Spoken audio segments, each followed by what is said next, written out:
성경이 예수님을 우리에게 증거할 때에 언제나 예수님을 기도하시는 분으로 우리에게 나타내십니다. 예수님은 공생애를 시작하시면서 광야에서 40일 동안 금식하며 기도하셨어요. 또한 매일 하루의 사역을 시작할 때도 아침 일찍이 일어나서 새벽 미명의 습관대로 나아가 하나님 앞에 기도했고, 또한 그분이 사역하는 현장에서는 언제나 기도를 앞세워서 그분이 일으키는 모든 기적과 놀라운 일들은 다 예수님이 기도하심을 통해서 이루셨습니다. 그리고 모든 사역을 마칠 때도 변함없이 하나님 앞에 나아가 기도하며 주님과 교제하셨죠. 자, 이처럼 예수님은 항상 기도하심으로 기도의 본을 보여주셨고, 또 항상 기도의 중요성을 강조하셨고, 또 무엇보다 제자들에게 너희는 이렇게 기도해라 라고 하면서 때로 기도를 가르쳐 주시기도 했습니다. 자, 이처럼 기도는 예수님의 삶에 있어서 빼놓을 수 없는 매우 중요한 사역이었고, 또 그분 사역의 근본이라고 할 수 있습니다.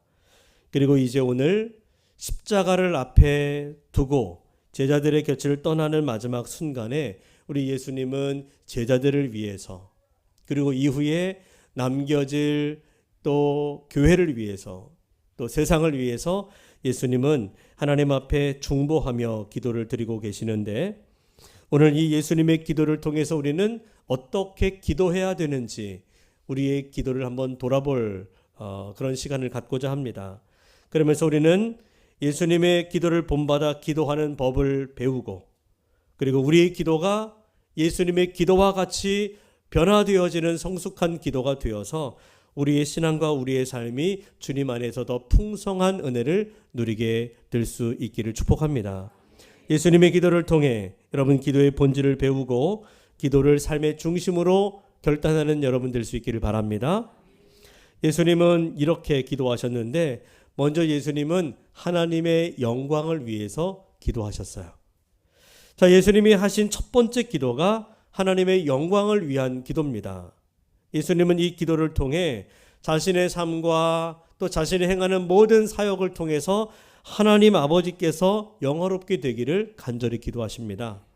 자, 우리 한번 1절을 보실까요? 1절 시작.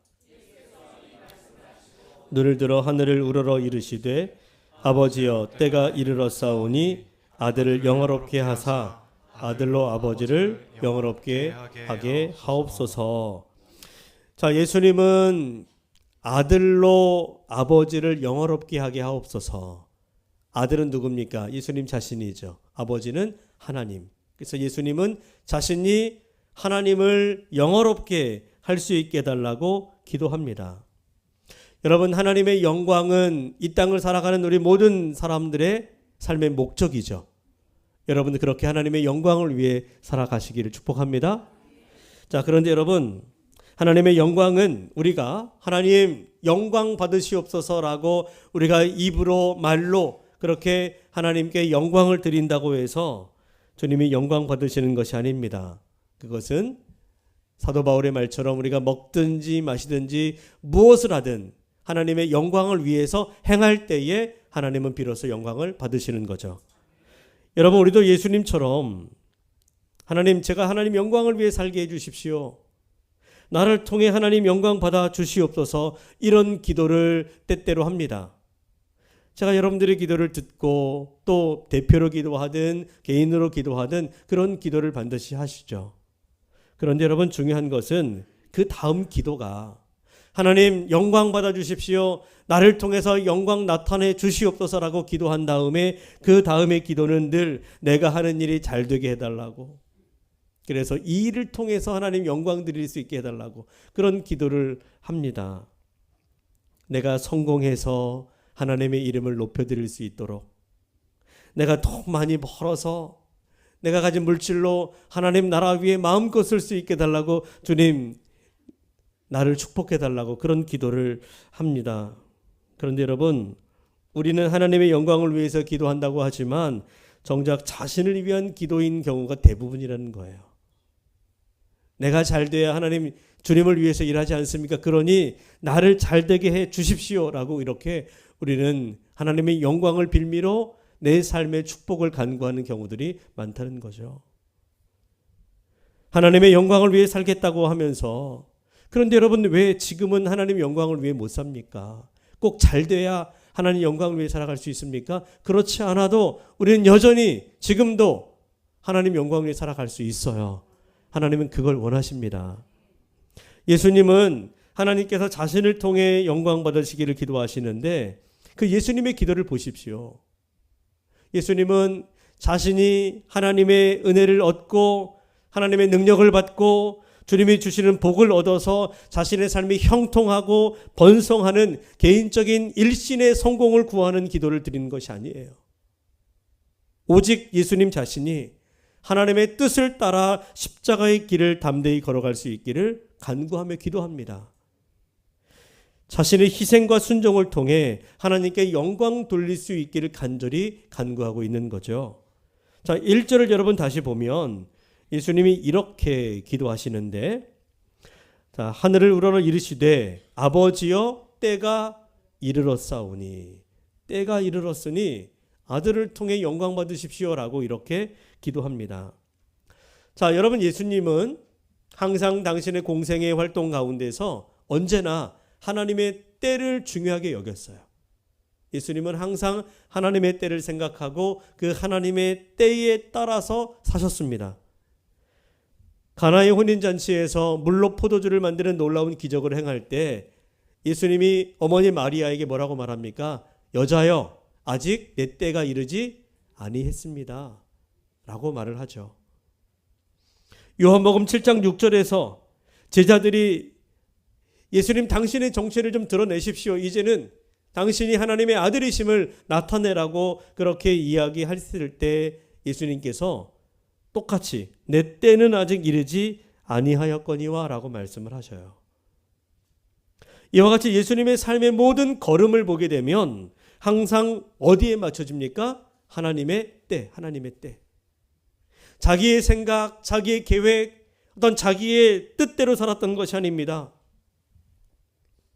하나님이 예수님을 이 땅에 보내셨으니 보내신 자 하나님의 뜻대로 살아야지라고 하는 것 당연히 여길 수 있지만 예수님은 충분히 자기 뜻대로 살아갈 능력과 권세가 그분에게 있어요. 마태복음 28장 18절에 보면 예수께서 나와 이르시되 하늘과 땅의 모든 권세를 내게 주셨으니, 누가 주신 거예요? 하나님이 예수님에게 주셨기에 우리 예수님에게는 하늘과 땅을 다스릴 권세가 있습니다. 또 오늘 본문 2절에도 보면 만민을 다스리는 권세를 아들에게 주셨음이로소이다. 예수님에게는 만민을 다스릴 권세와 하늘과 땅의 모든 것을 통치할 권세가 있어요. 그러나 예수님은 그 모든 권한과 권세를 가지고 자신의 뜻대로 살지 않습니다. 자신의 욕구와 자기 필요를 위해서 살아가지 않아요. 또한 환경이나 상황에 따라 살아가지 않습니다. 오직 하나님의 뜻과 하나님의 때에 맞추어 살아가셨어요. 그런데 우리는 어떻습니까? 여러분들에게 주님이 갖고 계신 그 권한과 권세가 있으신가요? 하늘과 땅의 모든 권세가 있습니까? 그렇지도 않으면서 우리는 예수님도 그 권세가 있음에도 하나님의 때와 하나님의 뜻을 따라 살았는데 우리는 그런 권한과 권세도 없으면서 언제나 우리는 내 뜻과 내 생각과 내 고집대로 살아가려고 합니다. 그러나 예수님은 하나님의 때를 기다리며 사시다가 하나님의 때가 되었을 때에 거침없이 순종하시죠.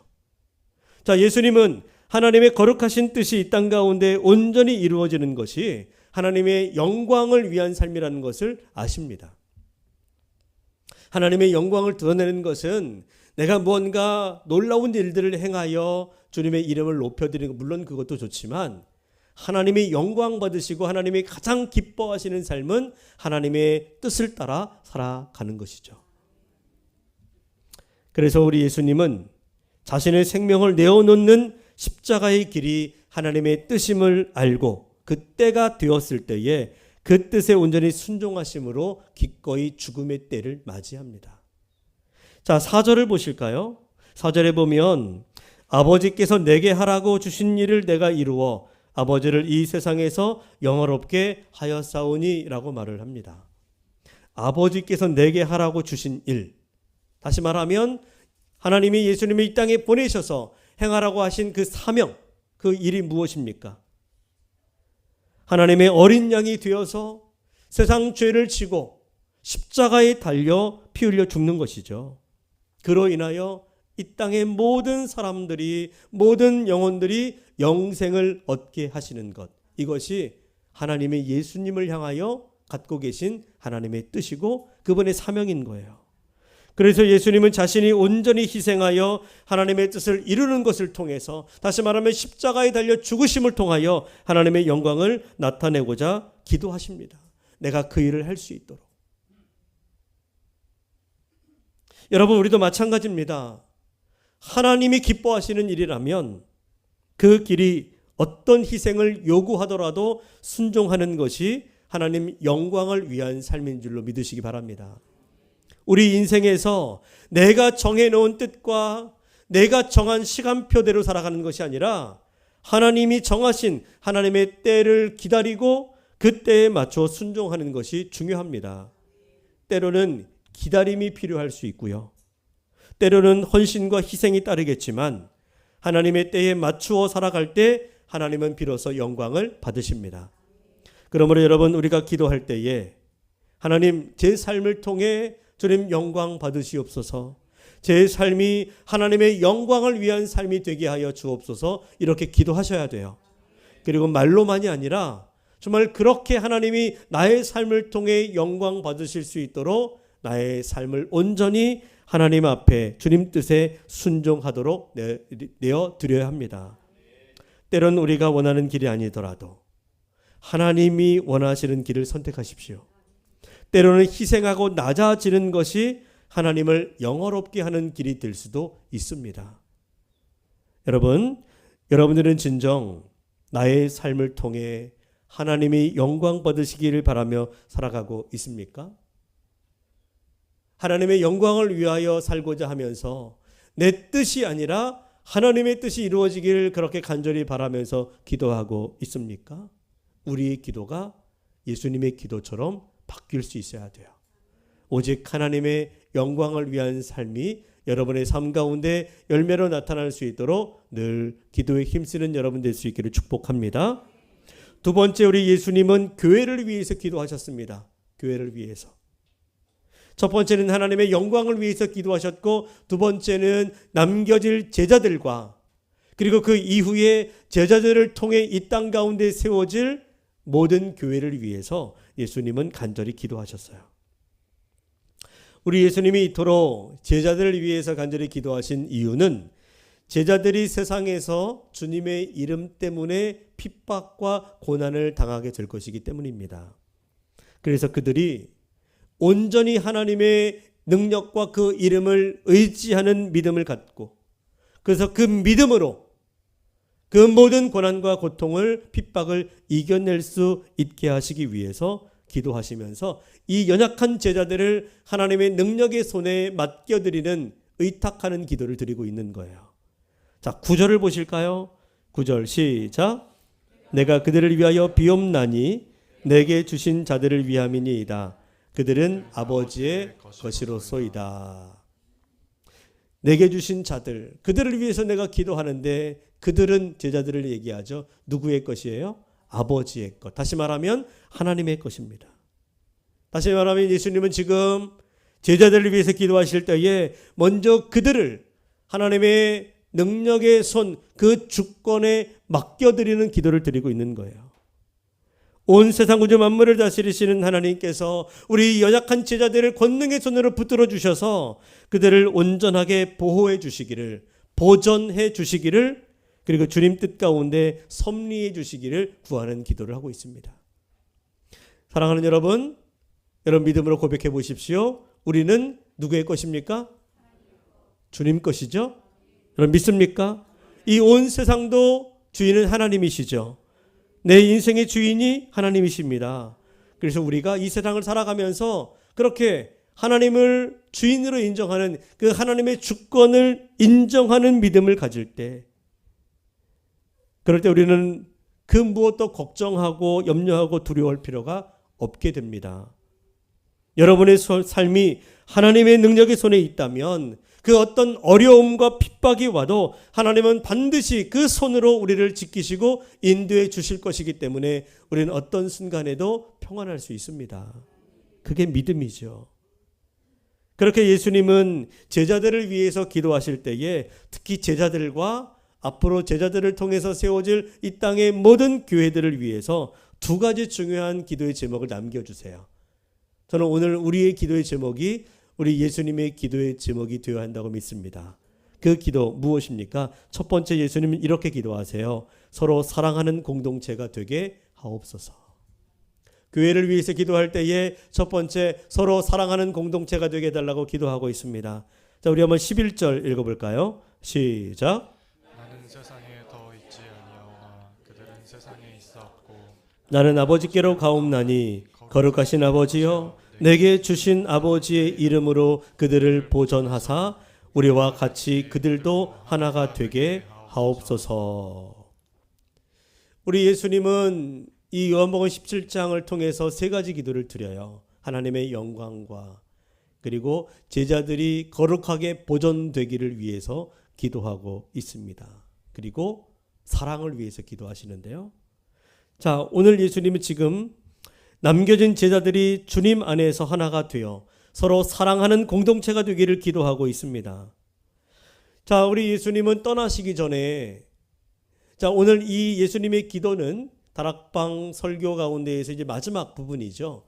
다락방 강화 설교라고 불리우는 예수님이 제자들과 함께 다락방에서 행했던 일들, 요한복음 13장부터 17장까지 기록되어 있는데, 자, 우리가 지난 시간들 계속해서 살펴보았지만 요한복음 13장에서 보면 우리 예수님이 제자들과 함께 다락방에 모여서 오손도손 모여서 마지막 식사를 함께 나누십니다. 근데 그 자리에서 갑자기 일어나시더니 뭘 하세요? 겉옷을 벗고 대야에 물을 떠와서 제자들의 발을 씻어주시는 거예요. 발을 하나하나 씻어주시면서 예수님이 이렇게 얘기하십니다. 내가 너희들에게 이렇게 한 것처럼 너희도 서로 사랑하라 라고 말씀하세요.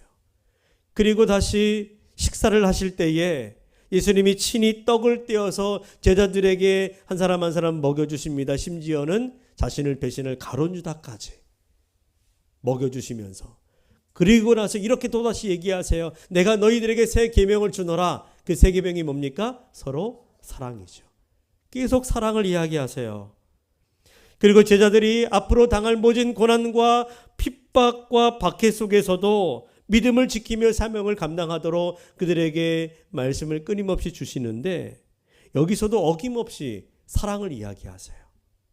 내 계명 가운데 거해라. 서로 사랑해라. 그리고 오늘 본문에서 예수님이 제자들에게 하신 모든 말씀을 마무리하며 그들을 위하여 중보 기도하고 계시는데, 이 기도 또한 제자들을 사랑하시는 예수님의 사랑이 그들 가운데 충만하기를 간구하는 기도예요. 자, 25절 마지막 예수님은 기도를 마무리하시면서 이렇게 기도하십니다. 자, 시작. 그들 안에 있고 나도 그들 안에 있게 하려 함이니이다. 이는 내가 이렇게 행하는 것은, 내가 이들을 위해서 말하고 내가 이들을 위해서 기도하는 것은 나의 사랑, 하나님의 사랑이 내 안에 있는 것처럼 나의 사랑이 그들 가운데 있기를 바랍니다. 이런 기도예요. 여러분, 예수님이 이토록 사랑을 강조하시는 이유가 뭘까요? 왜 예수님은 제자들에게, 왜 예수님은 오고 오는 모든 세대들 가운데 있는 교회들과 성도들을 위해서 향해서 왜 사랑을 강조하실까?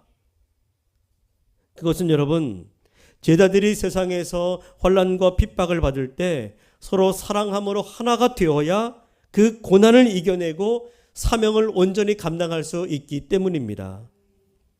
교회가 하나 되지 못하면, 그래서 서로 갈등하고 분열되면 여러분, 이 험한 세상 어디에서 주의 사랑을 경험할 수 있고 어디 가서 위로받고 어디에서 소망을 얻을 수 있습니까?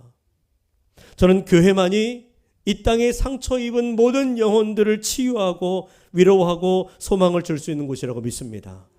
교회가 아닌 세상 그 어디에서 소망을 얻을 수 있겠어요? 그리고 교회가 하나 되지 못하면 이 세상 속에 복음을 드러내는 사명을 감당할 수가 없습니다. 그래서 예수님은 21절에서 이렇게 교회를 위해서 기도하시는데요. 자, 같이 한번 읽어보겠습니다. 시작. 아버지여, 아버지께서 내 안에 내가 아버지 안에 있는 것 같이 그들도 다 하나가 되어 우리 안에 있게 하사 세상으로 아버지께서 나를 보내신 것을 믿게 하옵소서.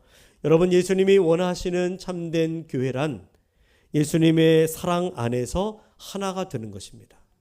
어떠한 경우에라도 하나가 되는 거예요. 그래서 우리가 따라야 할 예수님의 사랑, 우리가 본받아야 될, 그래서 우리가 서로 함께 나누어야 할 그 사랑은 무엇일까요? 우리가 서로 사랑합니다라고 하는데 하나님은 당신을 사랑하시고 그리고 우리도 서로 사랑한다고 고백하지 않습니까? 그럼 우리는 어떤 사랑을 해야 될까요? 주님의 사랑은 어떤 사랑입니까? 그것은 십자가에서 자신을 내어주신 희생의 사랑이죠. 요한복음 15장 13절에서 예수님은 사람이 친구를 위하여 자기의 목숨을 버리면 이보다 더 큰 사랑이 없나니, 그러면서 가장 큰 사랑이 무엇인지를 말씀하시고 그 사랑이 무엇인지를 몸소 보여주셨어요. 우리 예수님의 사랑은 희생하는 사랑이고 섬기는 사랑이고 용서하는 사랑입니다. 여러분, 우리가 신앙 공동체인 교회 안에서 이런 예수님의 사랑을 서로를 향해 실천할 때 비로소 교회는 하나가 되고 세상 속에서 예수님의 제자임을 드러낼 수 있습니다. 예수님은 제자들이 서로 사랑함으로 하나가 되기를 간절히 기도하셨어요. 그러므로 우리도 교회를 위해서 기도할 때에 우리 교회가 서로 사랑하는 공동체가 되도록 기도하셔야 합니다. 그 기도를 늘 빼놓지 않고 기도했으면 좋겠어요. 우리 성도들이 서로 용서하고 화해하도록, 교회가 사랑으로 하나 되어 복음을 전할 수 있도록, 그리고 서로의 아픔을 품고 기도하는 공동체가 될 수 있도록 기도하는 여러분 되시기 바랍니다. 두 번째, 우리 예수님은 교회를 위해서 기도할 때 이렇게 기도하십니다. 사명을 감당하는 공동체가 되게 하소서. 예수님은 제자들을 위해서 기도하시면서 그들을 세상 속에서 하나님이 맡기신 사명을 감당할 수 있기를 위해서 기도해 주십니다. 자, 18절을 보실까요? 18절 시작. 아버지께서 나를 세상에 보내신 것 같이 나도 그들을 세상에 보내었고 라고 했습니다. 여러분, 예수님은 하나님의 보내심을 받고 이 세상에 오셔서 하나님이 맡기신 사명을 온전히 다 감당하고 이루시고 떠나셨어요. 그리고 그 예수님이 하늘로 가시면서 제자들을 세상으로 보내십니다. 그러면서 예수님이 그러셨듯이 세상으로 보냄을 받은 제자들이 주님 맡기신 사명을 온전히 감당할 수 있도록 그들을 위해서 기도하시는 거예요. 그들의 연약함을 아시기 때문에, 또 그들이 주의 이름 때문에 고난과 핍박을 받을 것을 아시기 때문에, 그럼에도 그들이 사명 감당할 수 있는 그 제자들이 될 수 있도록 위해서 기도하시는 거죠. 그러므로 우리 또한, 우리가, 그리고 우리 교회가 주께서 맡기신 사명을 온전히 감당할 수 있도록 힘써 기도하셔야 합니다. 여러분, 교회는 어떤 곳인가요? 우리 대적교회는 어떤 곳입니까? 교회는 단순히 성도들이 모여서 서로 사랑하고 서로 교제하고 서로 은혜를 나누면서 그렇게 오손도손 우리끼리 재미있게 모이는 공동체가 되는 것이 전부가 아니에요. 여러분, 교회 오면 즐겁습니까? 아니라도 빈말이라도 여러분, 교회 오면 행복하시죠? 근데 우리가 이 교회에 와서 기분 좋게 서로 어울리고 재미있고 또 행복함을 느끼는 것으로 만족해서는 안 된다는 거예요. 물론 교회는 성도들이 함께 신앙을 나누고 서로 격려하고 사랑하는 곳이지만 그것이 이 땅에 교회가 존재하는 이유가 될 수는 없습니다. 교회는 단순히 성도들이 모이는 장소가 아니라 하나님께서 세상 속으로 보내신 공동체예요. 다시 말하면 교회는 부름받은 자들의 모임이자 보냄받은 자들의 공동체입니다. 여러분 믿습니까? 교회는 부름받은 자들의 모임이요 또한 보냄받은 자들의 공동체다. 우린 교회를 생각할 때마다 늘 그것을 기억해야 합니다. 교회라고 하는 단어를 헬라어로 에클레시아라고 하죠. 에클레시아. 한번 따라해 볼까요? 에클레시아. 교회라고 하는 말인데 이 단어의 원래 뜻은 세상으로부터 부름받은 자들의 모임이라고 하는 뜻이 있어요. 그래서 에클레시아 그러면 원래부터 교회라고 하는 단어로 쓰인 것이 아니라 이 교회가 생기기 전부터 이 단어는 있었거든요. 그래서 세상 속으로부터 세상에서 살던 사람들, 흩어져 사는 사람들을 불러 모은 모임, 이 모임을 에클레시아라고 불렀는데 이것이 나중에 교회가 생기면서 교회라고 하는 단어로 쓰이게 된 겁니다. 자, 교회는 세상으로부터 부름받은 사람들이 모이는 곳인데 중요한 것은 여러분 왜 부름을 받아 모였는가예요. 우리는 왜 세상에 살다가 주의 부르심을 받고 모였는데 왜 모였습니까? 왜 모이신 거예요? 먼저는 예수 믿고 구원받으라고 하나님이 세상으로부터 우리를 부르신 줄로 믿습니다. 오늘 우리가 예배하는 가운데 예수를 향한 온전한 믿음의 고백을 통해서 우리가 하나님의 구원받은 자녀임을 확신하게 되는 거죠. 여러분, 부름받아 주 앞에 나와 예배하는 저와 여러분들은 이미 구원받은 하나님의 백성임을 믿습니다. 여러분 믿으십니까? 이미 우리는 영생을 얻은 사람들이에요. 오늘 3절에 보면 예수님이 기도 가운데 이런 말씀이 있습니다. 영생은 뭐라고요? 곧 유일하신 참 하나님과 그가 보내신 자 예수 그리스도를 아는 것이니라. 영생이 뭐라고요? 하나님을 알고 예수 그리스도를 아는 것.